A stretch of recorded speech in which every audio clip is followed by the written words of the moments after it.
Assalamualaikum warahmatullahi wabarakatuh. Halo semuanya, kenalin nama aku Marisa Nelly Harunisa. Aku dari kelas 12 E2.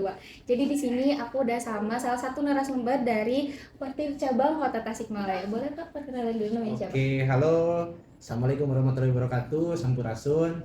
Perkenalkan, nama saya Firham Muladi. Bisa dipanggil Firham aja. Kak Firham Atau, berarti ya? nah, kalau misalkan di Pramuka Kak Firham. Namun jangan awalnya doang ya, jadi Kapir nantinya. Oh, Kak iya. Firham.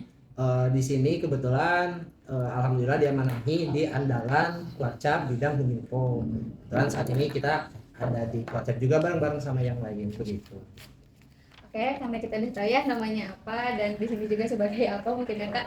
Kita langsung aja ke beberapa pertanyaan. Jadi aku mau nanya nih Kak, Kakak udah lama belum sih di sini? Di Kuarcap. Iya di konsep ini udah lama belum? Kalau saya pribadi dari mulai 2015, dulu masuk dari Satgas Protokol, setelah itu 2017 masuk di Dewan Kerja Cabang, setelah itu masuk di Kuartir Daerah, setelah lulus kuliah di Dewan Kerja Cabang dari 2017 sebagai Ketua Dewan Kerja Cabang di 2020, lanjut sampai dengan 2022 tuntas dalam satu masa bakti. Wow, keren banget ya teman-teman. Aku pengen tahu nih Kak, sejak kapan sih Pramuka ini tuh berdiri? Dan apa sih latar belakang pembentukannya di Oke. Kuartir Cabang Kota Tasik mungkin ya? Pramuka Kota Tasik ya? Iya, betul. Oke, Pramuka Kota Tasik. Jadi gini, Pramuka Kota Tasik itu hampir sama dengan pembentukannya Kota Tasik di tahun 2001. Namun pada saat itu kita melaksanakan anggota Pramuka itu masih sama lah kayak Kota Tasik dulu itu Tasikmalaya Kabupaten. Setelah itu dilebur menjadi Kota Tasik di Oktober itu. Nah, di Pramuka sendiri pun sama dulu masih sama dengan kabupaten, setelah itu mengadakan yang namanya musyawarah cabang. Kalau di Pramuka di Kuartir itu pasti ada yang namanya musyawarah cabang. Musyawarah cabang dilaksanakan selama satu periodenya itu 5 tahun Lumayan lama gitu. ya. Betul, lumayan lama, sama Iya. kayak dengan pemerintah lah kurang Iya, lebih betul, betul. aturan ada ART-nya seperti itu. Dan 5 tahun, nah November, namun pada saat itu di bulan November kita melaksanakan musyawarah, namun kan ada waktu luang di sana sampai dengan kita dilantik itu di tahun 2002-nya. Nah, maka dari 2002 kita 5 tahun sampai 2007 sampai 2012. Nah, ini dari beda nih sekarang. Dari 2012 sampai 2017 sampai dengan 2022. Namun di tahun 2022 kemarin kita kan di penghujung bulan juga nih. Iya. Jadi pelantikannya kita bergeser di bulan 2023 gitu. Jadi kita masa baktinya dari 2023 sampai 2028 nanti begitu. Oke, karena kita udah tahu ya teman-teman sejarahnya kayak gimana. Nah, aku tuh pengen tahu nih Kak, tentang kayak sangkut pautnya sama kearifan lokal. Jadi menurut Kakak nih, apakah Pramuka ini tuh bisa disebut sebagai bentuk pemberdayaan komunitas kearifan lokal kah? Oke, bergerak dari komunitas itu tersendiri ya. Dari mulai tahun 1961 nih, kalau kita tarik mundur ke sejarah, Iya. maksudnya dari beberapa dulu itu banyak organisasi kepanduan yang memang salah satunya dulu tahun 1961 itu dileburlah menjadi Gerakan Pramuka. Gitu, dilebur menjadi Gerakan Pramuka, dan setelah itu sampai dengan sekarang Gerakan Pramuka hadir di tengah-tengah masyarakat dan juga di pendidikan, di dunia pendidikan.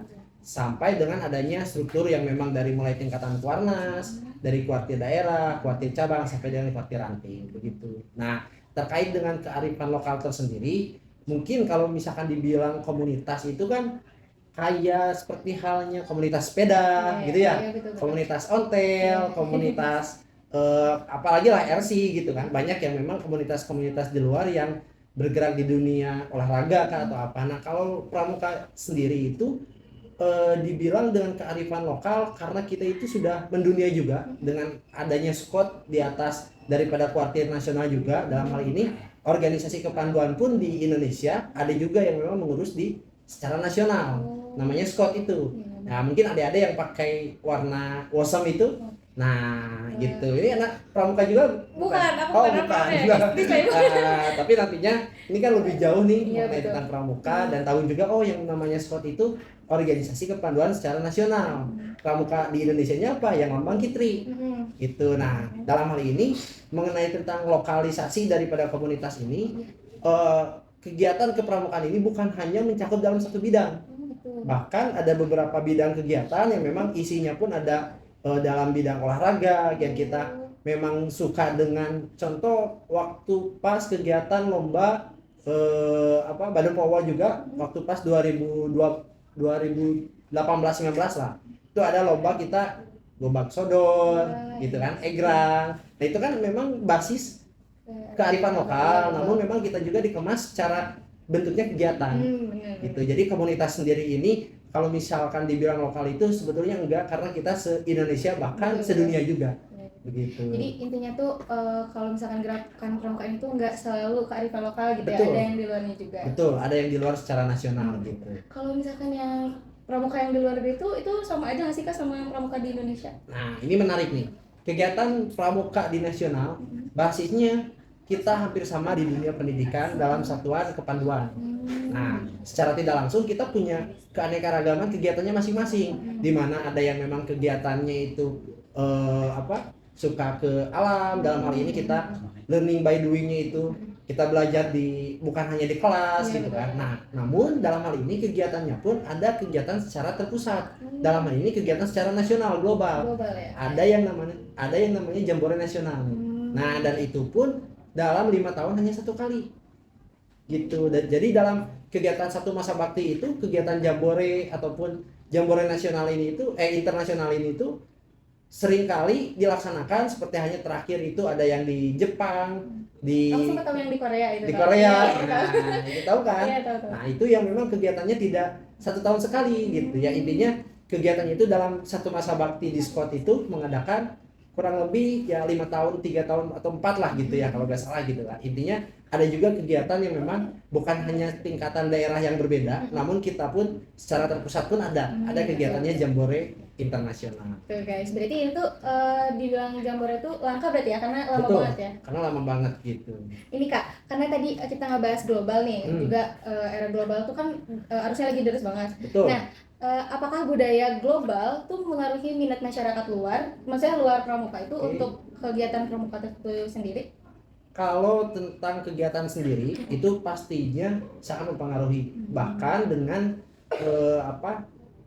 dengan keikutsertaan anggota pramuka pun itu sangat-sangat berpengaruh. Poin pertama dalam kegiatan nih, kalau misalkan kita hanya terus memikirkan kegiatan yang mungkin adik-adik yang tahu mengenai tentang pramuka itu apa? Baris berbaris, tali menali gitu kan. Terus ya itu aja, dalam hal lain mungkin kalau misalnya kita gak upgrade nih kegiatan seperti hal seperti itu bakalan ada titik jenuhnya lah mungkin ya. Betul. Nah bahkan sampai saat ini kegiatan di Kuarcap Kota Tasikmalaya pun kita sering mengadakan inovasi-inovasi. 2019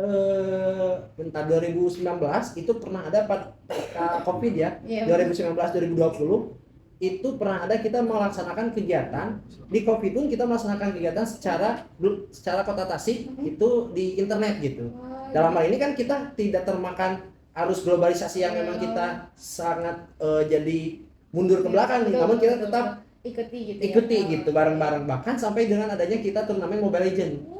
Nah, tapi itu tuh di luar pramuka gitu atau? Di kegiatan pramuka itu kita merekrut anggota-anggota kita mengajak anggota pramuka yang ada di sekolah, bahkan ada pula yang ikut di luar sekolah di Kota Tasik yang memang ingin partisipasi nih, karena kegiatan di Kota Tasik ini unik nih, pada saat itu adanya kegiatan Mobile Legends gitu. Bahkan kita anggota pramuka di lokalnya ada, di luarnya pun yang di Priangan Timur itu Garut, Ciamis, Kabupaten Tasik ikut juga di sana. Gitu. Jadi kegiatan Mobile Legends yang sekarang lagi ramai itu MPL. Nah, tingkat kota pun ada, bukan hanya lokal gitu. Karena emang lagi ramai banget juga ya. Lagi ramai banget, dan kita pun kan dituntut berpikir nih gimana caranya nih pengembangan untuk kegiatan ini supaya maju secara modernisasi. Betul. Nah, secara keanggotaan sendiri pun, nah bahkan sekarang itu yang memang menjadi PR bagi kita nih, bagaimana caranya anggota pramuka di luaran sana yang memang sekarang adik-adik mungkin sudah mulai apa sih itu pramuka gitu kan, kayak penasaran gitu ya. Nah, bahkan bukan hanya penasaran sih, dari mulai SMP tahu pramuka nih, SMA udah pasti gitu deh, betul nggak? Benar. Pramuka dari SMP ke SMA pasti gitu aja gitu. Apalagi tahu pendidikan kepramukannya, wah galak-galakin senior atau kayak gimana, malas atau kayak gimana. Bahkan sampai dengan kuliah pun itu kan ada pramuka. Oh ada. Itu ada pramuka, namanya Pramuka Pandega, itu adanya di perguruan tinggi. Oh gitu. Gitu. Nah, PR tantangannya yang memang sekarang adik-adik mungkin masuk kuliah nih, nyangka nggak pakai seragam pramuka. Masih pakai seragam pramuka, dan itu pun yang memang sekarang harus PR kita bersama di perguruan tinggi, bagaimana nih kita mencoba kegiatannya itu supaya lebih menarik, kegiatannya supaya mereka itu tidak malu nih akan kacu yang mereka gunakan dan seragam coklatnya gitu. Nah dulu pun sama, saya aktif di kampus yang memang dulu itu pasif, pramukanya saya coba aktifkan lagi, saya coba branding mereka dengan kakak yang aktifin gitu. Betul, yang memang dulunya pasif. Terus saya aktifin 2018, saya kuliah kebetulan di kampus ini di Indihiang, dulu itu pasif, namun saya coba cari teman-teman, oh ada nih yang memang mau dan juga ikut. Nah saya coba nih nggak terlalu apa ya, kegiatan pramuka yang biasanya baris berbaris, tali temali, tapi saya coba rebranding pramuka ini seperti hanya kegiatan di luar kampus, dalam hal ini ngecamp di luar, bagaimana kita survive gitulah ya. Nah terus kita juga bikin yang namanya protokol yang memang di bawah pramuka, jadi mereka itu lebih dibawa ke modernisasi lah. Jadi pada saat kegiatan kampus kita pakai seragam pramuka. Oh gitu, jadi kayak menandakan kalau misalkan Betul, bisa gitu pramukanya ya? pun ada di sana. Gitu. Jadi ini sekalian promosi STIM juga mungkin ya. Oh iya, kebetulan kampusnya sudah nggak ada juga di Tasik. Oh nggak ada. Sudah nggak ada. Tapi bukan yang di dekat dokter gigi itu mungkin? STIM Tasik yang di Indihiang kebetulan. Oh yang di ini ya. Itu yang SMK Sukapura tuh. Ya kebetulan pada saat kemarin itu ada trouble kampusnya ya. Udah jadilah tutup gitu sampai sekarang. Jadi guys, ya kita nggak salah pilih narasumber ya. Ini kakaknya tuh benar-benar tahu detail-detail kecil, bahkan kakaknya juga yang menjadi penggerak mungkin ya di salah satu kampus kakaknya salah dulu. satunya. Oh salah satunya kayak gitu. Keren banget. Karena udah kejawab mungkin ya kak semuanya. Kayak aku tuh pengen tahu harapan kakak tuh terhadap peran pramuka ini dalam melestarikan kearifan lokal atau global gitu ya. Kedepannya tuh kayak gimana sih? Kalau kearifan global udah pasti, kita pasti bakal ikut dengan perkembangan zaman. Dalam hal ini mungkin kegiatannya itu seperti halnya kegiatan-kegiatan yang menarik, yang Mobile Legends itu dan lain hal itu kan sudah terbukti terrealisasi di kita. Secara lokalnya kita ada kegiatan yang namanya Gemar Ramadan.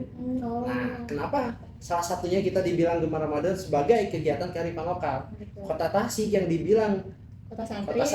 Nah, dalam hal ini kita mengadakan kegiatannya itu di Kota Tasik yang memang bertepatan dengan bulan puasa di bulan Ramadan. Begitu, dan kegiatan ini hampir kemarin itu terakhir ke-23 kita. Kegiatan Gemar Ramadan ke-23 itu kurang lebih ya 1000 orang itu pasti ada. Dari mulai SD, SMP, SMA sampai dengan kuliah. Oh gitu. Betul, dan kegiatannya bukan hanya kegiatan lokal yang ada. Contoh halnya kegiatan yang menarik dalam globalisasi ini ya. Seperti ranking 1 kita ada di sana. Seperti fashion show. Oh, iya. Pakai busana muslim tapi. Iya, aku tahu itu. Tahu ya. Nah, itu salah satunya memang kegiatan gimana caranya kita memikirkan kegiatan yang memang lokal namun bisa juga sebagai global gitu. Teman-teman tahu nggak sih sebenarnya waktu aku kelas 9 itu aku sempat ikut Kak Gemar Ramadan. Oh iya? Kelas 9 SMP? Iya, waktu kelas 9 SMP aku ikut, tapi aku emang nggak ikut pramuka yang secara menyeluruh yang harus ikutan ini itu tuh. Aku cuma kayak join aja, terus diajakin Gemar Ramadan, akhirnya aku ikut waktu itu. Seru gak? Seru banget. Di mana ikutnya? Itu waktu di mana ya? Waktu di Dadah itu tuh apa sih? Gedung kesenian kalau nggak salah. Iya, waktu itu pas keberapa ya aku lupa. Kayaknya 21, 20 nggak sih Kak? Iya betul sih, 21-20-an. Aku ikut nyanyi teman-teman, kayak aku emang nggak menang ya, tapi experience waktu ngeliat yang lain berbeda, kayak ada yang pakai keyboard, ada yang bawa kendang, gitu kan itu disatuin ya kan antara global sama kearifan lokal gitu. Jadi pas aku ngeliat tuh kayak nggak cuma seru, tapi kayak oh ternyata mereka tuh nyambung-nyambungin gitu, kayak dari kearifan lokal sama global juga disambung. Jadi nambah juga wawasannya. Iya, betul, Luar biasa. Keren. Kayaknya cuma segitu aja sih kak. Oke, sama-sama. Pertanyaan aku. Terima kasih banyak kakak atas waktunya, sama aku jadi tahu banyak banget tentang pramuka. Teman-teman mungkin kalian yang di sana juga lebih tahu gitu ya kak, lebih tahu tentang pramuka. Udah sih kak, kayak gitu aja. Terima kasih ya teman-teman karena udah nonton. Sampai jumpa di video selanjutnya. Bye bye.